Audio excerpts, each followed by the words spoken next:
But if you the faced a border. Republican like Ron DeSantis in the primaries, what would it take for you to beat him? Well, number one, I don't think I will face him because I don't see that. If I did it, I don't see that. I think most people would drop out. I think he would drop out. And if I faced him, I'd beat him like I would beat everyone else, frankly. This is sounding like somebody who is heeding what some of his own advisors are saying, what Trump's advisors are saying, which is DeSantis may run against you, even if you decide to run. Florida Governor Ron DeSantis topped former President Donald Trump in a poll taken at the Western Conservative Summit in Denver. Even those online betting things where you bet for the presidents had DeSantis ahead of Trump. The activists, whether they're evangelicals or whether they're money people, they're quietly moving towards putting their money on DeSantis. Trump without the gold toilet, meaning you don't have all the bling and the flash. What you've got is a governor who for a lot of the base stood in the breach. They all say he's Trump with all the things we love about Trump and none of the liabilities so far. Ron DeSantis, however, owes Donald Trump in a big way. Hello, everybody. I'm David Shuster, and thanks for joining us. The growing rivalry between Trump and DeSantis, including Mr. Trump's latest remark, "I beat him," is certainly fueling intrigue over what would be an epic GOP clash.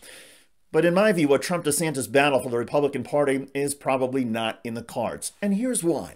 When Ron DeSantis ran for governor 4 years ago, he was a relatively unknown three-term member of Congress. He trailed badly in the GOP primary race. Then, Donald Trump endorsed him. The Trump embrace served as rocket fuel for DeSantis' long-shot yet ultimately successful gubernatorial campaign. And for the past few years, Donald Trump has been gingerly reminding DeSantis of that boost. He ran, I endorsed him, his numbers went through the roof. The man who he beat, who was expected to win easily, called me after the race. He said, "You endorsed him, and it was like a nuclear bomb went off. There was nothing I could do." He never even spent his money. He saved it. But Ron DeSantis is another one. And now he's the governor of Florida. And by the way, he's a great governor. DeSantis is also only 43 years old. Assuming he wins re-election this year as governor, and all polls show him comfortably ahead, he will have plenty of opportunities down the road to seek the Republican presidential nomination without tangling with Donald Trump. And by all accounts, if Trump runs in 2024, wins the GOP nomination, and wins the general election, Trump will make life miserable for everybody who has crossed him. Once he takes office, if he were to win, he doesn't have to worry about re-election anymore. He will be about revenge. He will probably have some pretty draconian policies that go on. There were conversations a lot of times that people would say, that'll be the second term, that'll be the second term. The prospect of being the target of an unhinged Trump is probably enough to chase DeSantis out of a 2024 race. Sure, there's a chance that DeSantis could beat Trump, but if DeSantis were to lose, DeSantis' political future might be toast. And that's why most political analysts and reporters tracking DeSantis believe he will defer to Trump on 2024.